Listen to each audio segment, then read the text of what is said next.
जो थक कर भी ना रुके वो बाजीगर होता है, कि जो थक कर भी ना रुके वो बाजीगर होता है, जो झुके नहीं मुश्किलों से वही असली सिकंदर होता है। So hello and welcome to the divine word of education. I am your mentor Kartikeya Shukla. और जैसा कि मैंने तुम्हें आज का ज्ञान दिया कि जो थक कर नहीं हार मानते हैं ना वही असली बाजीगर होते हैं। जैसे शाहरुख खान का बहुत बेहतरीन डायलॉग नहीं कि हार के जीतने वाले को बाजीगर कहते हैं, ठीक है। तो उसी तरह से आप सब जानते हैं कि अब आपका जो समय है वो है बोर्ड एग्जाम्स का।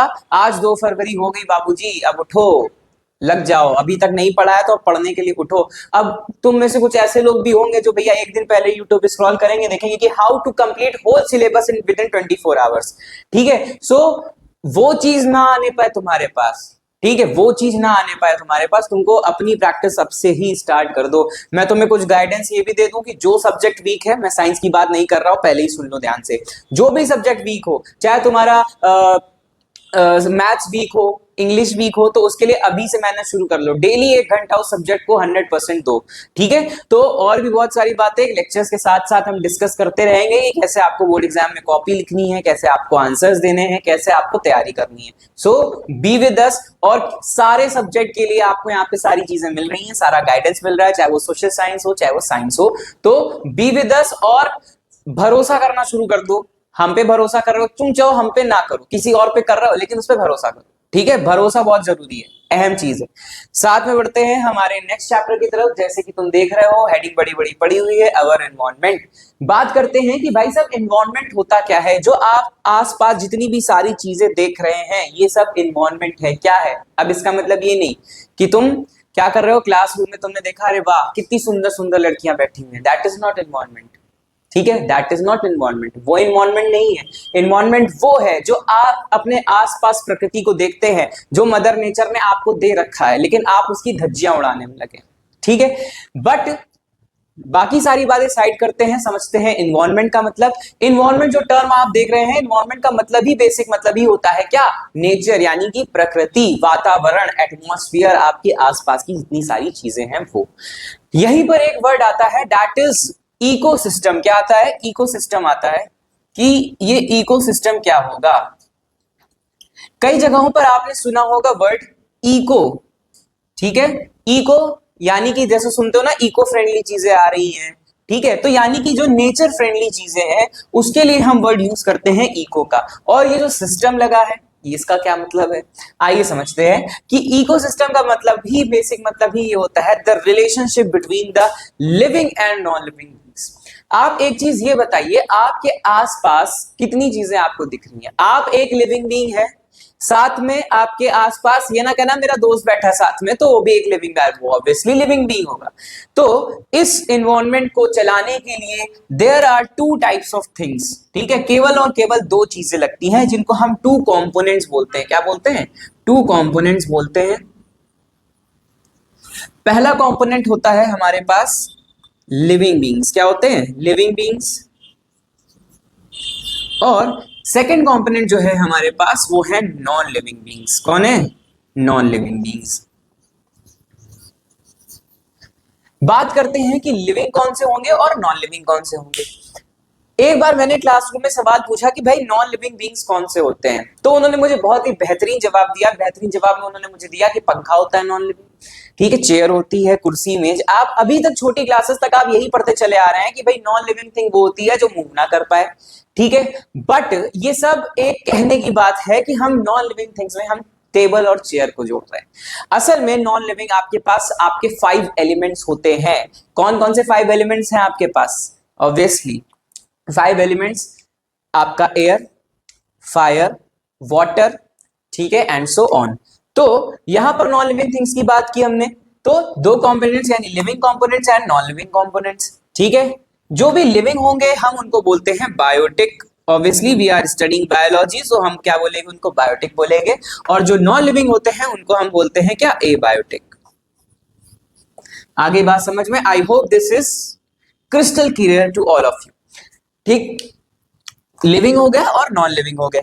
लिविंग बीइंग्स में कौन से हो जाते हैं? जो सेलुलर ऑर्गेनिजम्स हैं। कौन है? सेलुलर ऑर्गेनिजम्स हैं जिनमें सेल प्रेजेंट है। और नॉन लिविंग बीइंग जिसमें सेल एब्सेंट है। अब एक चीज बताओ, क्या वायरस एक लिविंग बीइंग है कि नॉन लिविंग बीइंग है? बिकॉज हम बहुत हमेशा से जानते हैं कि virus is a non cellular या acellular organism. So because virus is a acellular organism, so we consider it as a connection link between a living and a non living thing. ठीक है, यहाँ पे हम बात करते हैं नॉन लिविंग के बारे में ही. तो एबायोटिक कंपोनेंट्स आपके कौन कौन से हो जाएंगे? सबसे पहले तो होता है आपके पास टेम्परेचर. क्या होता है? टेम्परेचर होता है. फिर आती है आपके पास एयर होता है. फिर आपके पास होता है H2O. ठीक है, और फिर आते हैं आपके अनदर गैसेस. ठीक. So, ecosystem can be defined as the relationship between the living and non-living beings. क्या होता है? Ecosystem को हम क्या कह सकते हैं? Relationship between living and non-living beings. ठीक है, relationship between living and non living beings. अब आगे बढ़ते हैं तो यहीं पर एक टर्म आता है इकोलॉजी का. किसका टर्म आता है? इकोलॉजी का. सो इकोलॉजी बेसिकली उस स्टडी को कहा जाता है that the branch of science that deals with the study of relationship between living and non living is known as ecology. ठीक है, इकोलॉजी में बेसिकली हम किसके बारे में पढ़ते हैं? लिविंग और नॉन लिविंग बीइंग्स के रिलेशन के बारे में. अब हम इकोसिस्टम की तरफ थोड़ा सा वापस से रुख आपका मोड़ते हैं. तो इकोसिस्टम जो होता है वो आपका होता है टू टाइप्स का. ठीक है, इकोसिस्टम जो होगा वो ecosystem is of two types. चलिए देखते हैं कौन कौन सा. सबसे पहले तो आएगा हमारे पास एक्वाटिक इकोसिस्टम. एक्वाटिक इकोसिस्टम और दूसरा होता है बेटा टेरेस्ट्रियल इकोसिस्टम. एक चीज मैं यहीं पे क्लियर कर दूं कि हमारे पास सर्वाइवल के लिए एक्वाटिक और टेरेस्ट्रियल दो ही इकोसिस्टम्स है. सर्वाइवल या तो पानी के अंदर होगा और या तो लैंड पर होगा. दो ही जगह सर्वाइवल होता है. अब ये ना कहना कि भाई पक्षियां तो आकाश में उड़ती हैं तो भाई आकर के बैठती तो लैंड पर ही है ना. ऐसा तो नहीं कि हमेशा उड़ रही हैं तो उड़ती ही रहेंगी 24 घंटे. ठीक है, 24/7 ऐसे बात तो नहीं. उड़ करके बैठेगी भी तो घोंसला भी तो बनाएंगी और पेड़ पे बनाएंगी घोंसला. तो पेड़ कहाँ पे? लैंड पे ही तो है. ठीक है, तो एक्वाटिक में बेसिकली जो वाटर पे ले रह रहे हैं. ठीक है, एक्वाटिक क्या है? Under water life. Under water life. और टेरेस्ट्रियल ऑन लैंड. चलिए जरा डिस्कस करते हैं हम सबसे पहले एक्वाटिक इकोसिस्टम को.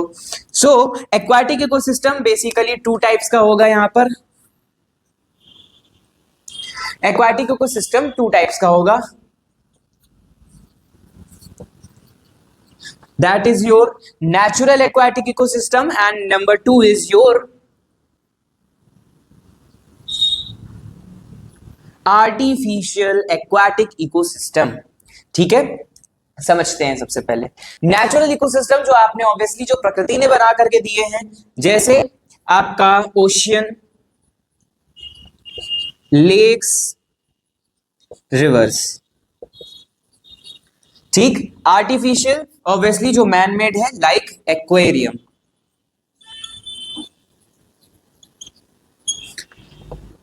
ठीक है, क्या हो गया? एक्वेरियम हो गया.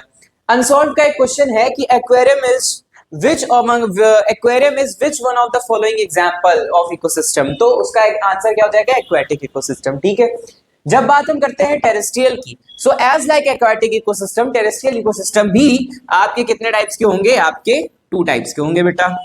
नंबर 1 नेचुरल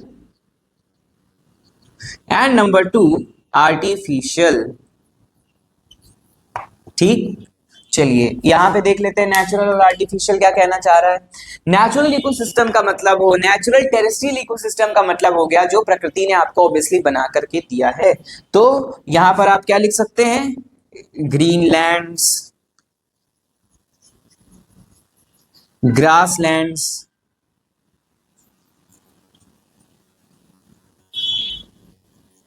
जब बात करते हैं आर्टिफिशियल की, तो आर्टिफिशियल में जैसे कि ह्यूमंस ने क्या बनाया है? जू बनाए हैं.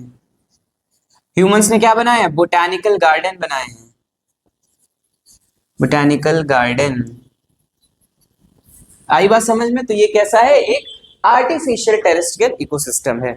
आई बात समझ में? तो ये थे आपके इकोसिस्टम के टू टाइप्स। क्या थे? इकोसिस्टम के टू टाइप्स थे। मूविंग फॉरवर्ड हम बात कर लेते हैं एक बार वेस्ट के बारे में। किसके बारे में बात कर रहे हैं? वेस्ट के बारे में, क्योंकि आपकी एनसीईआरटी की बुक में वेस्ट के बारे में दिया गया है। And we are covering the NCERT patterns. So let's move towards waste. Waste basically वो चीज होती है जो आपके इन्वायरमेंट को गंदा कर रही है। Obviously waste are of two types, biodegradable and non biodegradable.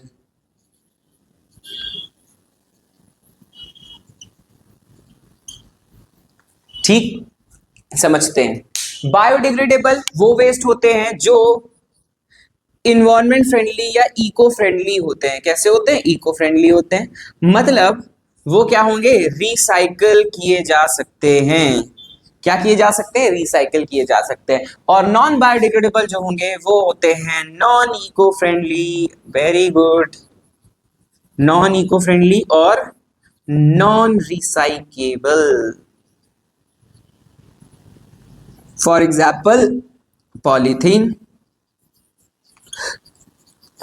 For example paper. ठीक है, आगे बात समझ में? सो ये थे आपके वेस्ट के बारे में। अब हम आगे बढ़ रहे हैं हमारा एक नेक्स्ट टॉपिक की तरफ, that is food chain.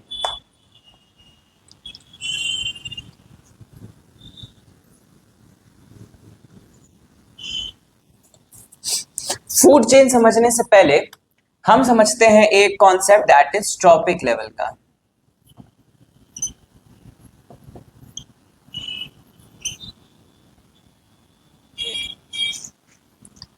Trophic level जो होता है इसमें कौन कौन सी चीजें आएंगी? सबसे पहले अब आप ये समझिए, आप लोगों ने एक कॉन्सेप्ट पढ़ा है फोटोसिंथेसिस का। ठीक है, इन योर प्रीवियस क्लास हमको लगता है 6th से पढ़ते आ रहे हो। What is photosynthesis? अब तो तुमको डेफिनेशन रट गई होगी। The process of formation of food with the help of sunlight in plants, obviously in plants is known as photosynthesis. अब एक चीज ये समझना, सनलाइट जो हो रही है वो आपके प्लांट पे पड़ रही है। ठीक है, इसका मतलब वो अपना खाना स्वयं बना रहा है। ठीक है, वो अपना खाना स्वयं बना रहा है। अब एक चीज ये समझना, कहीं ना कहीं जो प्लांट है वो उस सनलाइट का इस्तेमाल करके अपनी एनर्जी बना रहा है, और आप उसको खा रहे हैं तो इनडायरेक्टली आपको एनर्जी मिल रही है। क्या मिल रही है? एनर्जी मिल रही है। सपोज दैट ये थे हमारे सूर्य भाई साहब, इन्होंने सनलाइट डाली आपके प्लांट पे। ठीक है, इन्होंने सनलाइट डाली प्लांट पे। अब इसने क्या किया? अपना फूड बनाया। इसने क्या किया? अपना फूड बनाया। कौन सा प्रोसेस किया? फोटोसिंथेसिस। ठीक है, इसने क्या किया? फोटोसिंथेसिस की। एक तरह से इसने एनर्जी को प्रोड्यूस किया। क्या किया? प्रोड्यूस किया। क्या तुम अपना खाना खुद बना सकते हो सनलाइट की हेल्प से? अगर तुमको कभी ऐसा डाउट आए तो एक दिन धूप पे जाकर के बिल्कुल सारे कपड़े उतार करके खड़े हो जाना, आओ भैया हम खाना अपना खुद बनाएंगे। लो हाथ ऐसे कर दिए सूरज के आगे, हाँ बनाओ खुद से एनर्जी। भैया बेहोश होकर गिर जाओगे तुम। ठीक है, तो इसका मतलब ये है कि हीट एनर्जी को फूड ने प्लांट्स ने किस में चेंज कर लिया? अपने केमिकल एनर्जी में चेंज कर लिया। ठीक है, हीट एनर्जी को प्लांट्स ने केमिकल एनर्जी में चेंज कर लिया। ठीक है, और फिर क्या होगा? यही एनर्जी जो होगी वो बाकी सारे उसमें पहुंचेगी, बाकी सारे ऑर्गेनिजम्स में पहुंचेगी। क्या करेगी? ऑर्गेनिजम्स में पहुंचेगी। ठीक, तो कहने का मतलब ये है कि सबसे पहले जो सूर्य से एनर्जी ले रहा है उसको हम रखते हैं फर्स्ट लेवल पे। किस पे रखते हैं? फर्स्ट लेवल पे। ठीक, फर्स्ट ट्रॉपिक लेवल पे रखते हैं। फिर सेकेंड ट्रॉपिक लेवल पर आपके ऑर्गेनिजम्स आएंगे जिनको हम कहेंगे जो एनर्जी कंज्यूम कर रहे हैं। ठीक है, सो प्लांट्स को हम बोल देते हैं प्रोड्यूसर। क्या बोल देते हैं? प्रोड्यूसर, जो एनर्जी प्रोड्यूस कर रहे हैं, और जो उस एनर्जी को कंज्यूम कर रहे हैं उसको हम क्या बोलते हैं? कंज्यूमर्स बोलते हैं। क्या बोलते हैं? कंज्यूमर्स बोलते हैं। तो कंज्यूमर्स यहाँ पे कौन से लेवल पर आ गए? सेकेंड लेवल पर आ गए। लेवल सबके निकलेंगे, लेकिन निकलेंगे उसी के जो पढ़ेगा। ठीक है, कहा था ना लेवल सबके निकलेंगे, लेकिन निकलेंगे उसी के जो पढ़ेगा। आइए आगे बात करते हैं, कंज्यूमर से आगे बढ़ते हैं। तो अब इस धरती पर कुछ ऐसे भी प्राणी या कुछ ऐसे भी जीव मौजूद है जो सड़े गले खाने को अपना खाना बताते हैं, मृत शरीर को अपना खाना बताते हैं। तो यही जब कंज्यूमर मर गए, ये जब कंज्यूमर्स मर गए, तो जिन्होंने अपना खाना इस मरे हुए कंज्यूमर्स को बनाया, उनको बोलते हैं हम डिकम्पोजर्स। उनको क्या बोलते हैं? डिकम्पोजर्स।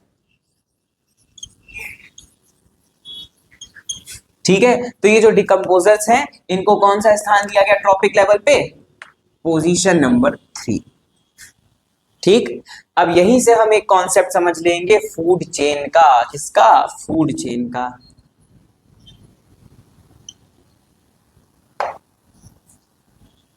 ये भी एक तरह से फूड चेन है।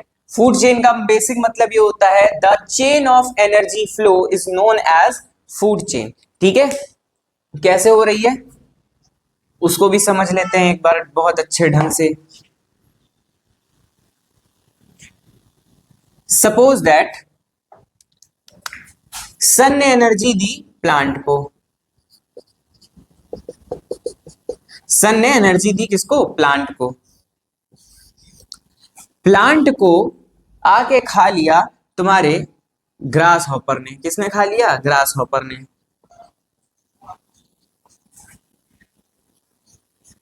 ठीक है, किसने खा लिया? ये ग्रास हॉपर है, कैटरपिलर नहीं है ये। ठीक है, ये क्या है? ग्रास हॉपर है। तो अब समझना, इनको खा लिया तुम्हारे मेढक भाई साहब ने।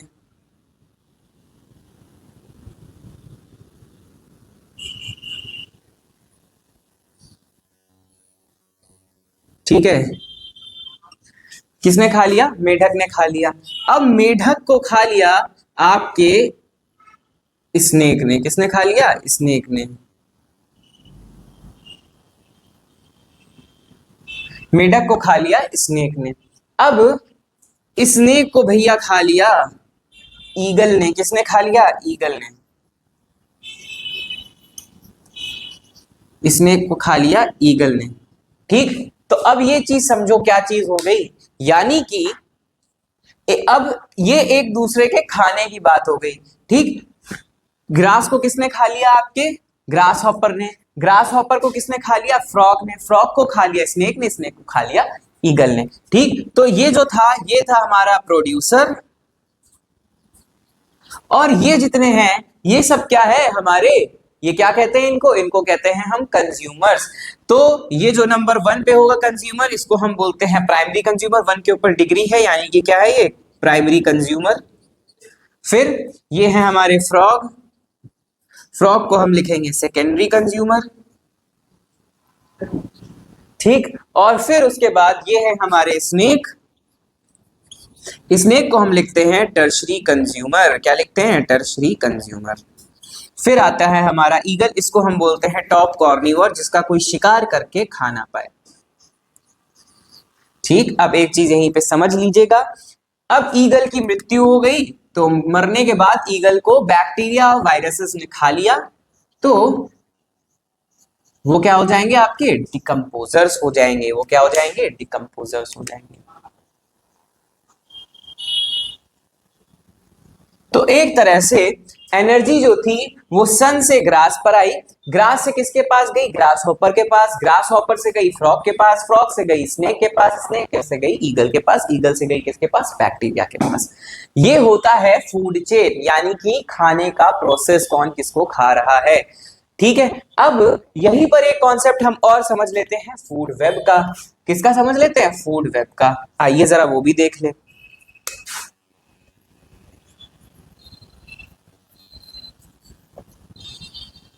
ठीक, अब बात आ गई यहां पर, हो सकता है प्रोड्यूसर जो थे ग्रास को, ठीक है, ग्रास को खा लिया, कैट, चलो क्या इसने खाया, क्या नाम है तुम्हारे, ये कौन है भाई साहब? ग्रास हॉपर ने खा लिया।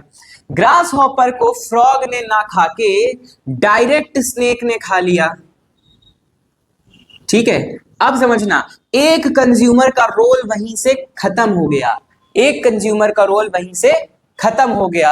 अब समझना खत्म हो गया तो फिर आगे कौन सी चीज आएगी, ठीक, आगे क्या चीज आएगी, डायरेक्ट स्नेक आ गया, और स्नेक की ही मृत्यु हो गई, स्नेक को ईगल ने खाया ही नहीं, स्नेक की मृत्यु हो गई तो उसकी बॉडी डिकम्पोज हो गई। ठीक, तो कहने का मतलब यह है कि अब इस जगह पे, इस वाली साइकिल पे कंज्यूमर वन, कंज्यूमर टू और डिकम्पोजर्स, यहां पे टर्शरी और टॉप कार्निवोर के नाम आए ही नहीं। हो सकता है प्रोड्यूसर को खा लिया गोट ने, गोट को खा लिया ह्यूमन ने, बकरीद पे लाखों बकरे कटते हैं, एक अपने यहां कट गया, ठीक है। तो ग्रास को खाया गोट ने, गोट को खा लिया ह्यूमन ने, ठीक है। तो क्या चीज हो गई, एक ये फूड चेन चलाई, ठीक। ग्रास हॉपर है, ग्रास हॉपर को फ्रॉग ने नहीं खाया, ग्रास हॉपर को डायरेक्ट खा लिया आकर के आपके किसी बड़े कीड़े ने, ठीक है। सपोज दैट ग्रास हॉपर को, चलो किसको खिला दें, चलो आज पार्टी कर देते हैं, ग्रास हॉपर को पीजन ने, पीजन ने खा लिया, ठीक है। तो एक ये चेन बन के चली है। तो कहने का मतलब ये है कि जब आपके इन्वायरमेंट में अलग अलग फूड चेन्स जो होंगी वो एक नेटवर्क बना लेती हैं, उसको ही हम बोलते हैं फूड वेब। वेब का मतलब क्या होता है, नेटवर्क होता है, ठीक है। www पढ़ते हो ना, तो वेब का मतलब क्या है, नेटवर्क है। वेबसाइट पढ़ते हो, वेबसाइट यानी नेटवर्क की साइट, तो फूड वेब भी क्या हो जाता है, एक नेटवर्क होता है, network of the food chain, different all the different food chains of our ecosystem prepare a food web. इतना क्लियर है। आगे बढ़ते हैं हम, we are moving towards the chapters end, ठीक है। अब इसमें हमको और क्या चीज पढ़नी है, अब हम इसमें पढ़ेंगे थोड़ा बहुत ओजोन के बारे में।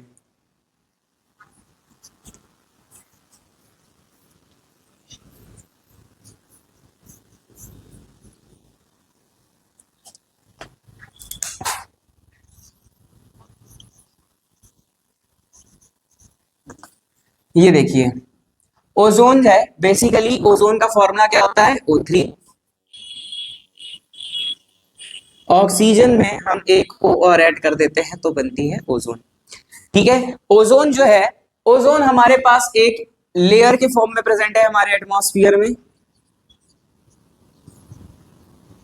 ओजोन जो है वो हमारे पास किस फॉर्म में प्रेजेंट है, ओजोन लेयर के फॉर्म में।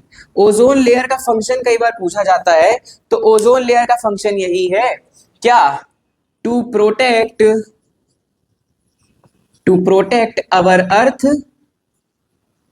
our earth from to protect our earth from ultraviolet rays of sun, ultraviolet rays।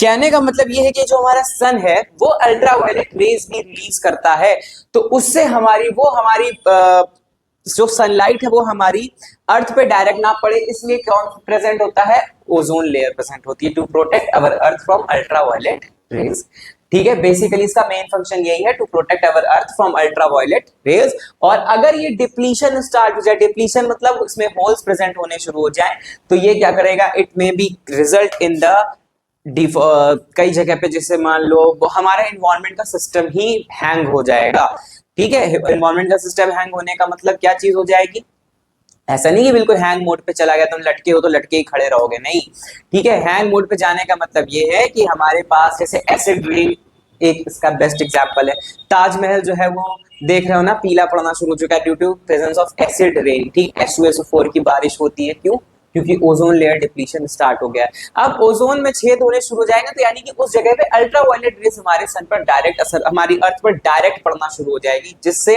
आपको लाखों स्किन रिएक्शंस होना शुरू हो जाएंगे। आप एक चीज ये समझना है, जो आपकी स्किन है, स्किन में एक पिगमेंट प्रेजेंट होता है, दैट इज मेलानिन। क्या प्रेजेंट होता है, मेलानिन प्रेजेंट होता है। मेलानिन का भी मेजर फंक्शन यही है कि ये आपकी स्किन को किससे बचाता है, डायरेक्ट सनलाइट पड़ने से बचाता है। तो आप लोगों ने कहीं देखा होगा, जैसे जो जितना जैसे आप लोग ये समझते हैं ना, आप लोग बहुत सरकाज़म फैलाते हैं कि भाई वो काला है, वो गोरा है। भाई काला है तो यानी उसके अंदर मेलानिन की मात्रा ज्यादा प्रेजेंट है, ये उसके लिए एक प्लस पॉइंट है, ठीक है। ये उसके लिए क्या है, एक प्लस पॉइंट है। और जो गोरा है उसमें मेलानिन कम प्रेजेंट है। कुछ लोग ऐसे होते हैं जैसे आपने देखे होंगे कि बहुत ज्यादा सफेद होते हैं, जिसको आप सफेदा बीमारी के कहते हैं, वो बीमारी नहीं है, वो उनके अंदर मेलानिन की कमी है। क्या है, मेलानिन की कमी है, ठीक है। कुछ लोग ऐसे होते हैं जो नॉर्मली बर्थ हुआ उनको नॉर्मल एज अ चाइल्ड, लेकिन फिर आगे चल करके लाइफ की स्टेजेस में उनको व्हाइट रोग हो जाते हैं, व्हाइट धब्बे पड़ने लग जाते हैं, यानी कि उस जगह से उनका मेलेनिन छूट रहा है। ठीक है, तो इस तरह से आपको बता दें कि अगर अल्ट्रावायलेट रेज आपके बॉडी में डायरेक्ट पड़ने लग जाएगी तो आपको स्किन एलर्जीज, स्किन कैंसर, बहुत सारी चीजें हो सकती हैं। ठीक है, सो हमने ये पूरा चैप्टर आज कंप्लीट कर लिया है। हमने इसमें सारी जितनी भी इंपॉर्टेंट चीजें थी वो हमने इसको पढ़ ली है। हमने वेस्ट पढ़ लिया, फूड चेन, फूड वेब पढ़ ली, ठीक है, प्रोड्यूसर्स पढ़ लिए, कंज्यूमर्स पढ़ लिए, और इसमें कुछ अगर रह गया तो आप मुझे कमेंट करके जरूर बताइएगा। मिलते हैं अगली वीडियो में। हम अगली वीडियो में पढ़ने वाले हैं लाइफ प्रोसेस। ठीक है, do not forget to like, share and subscribe the divine word of education. I am your mentor Kartik Shukla. पढ़ते रहो, हंसते रहो, मुस्कुराते रहो।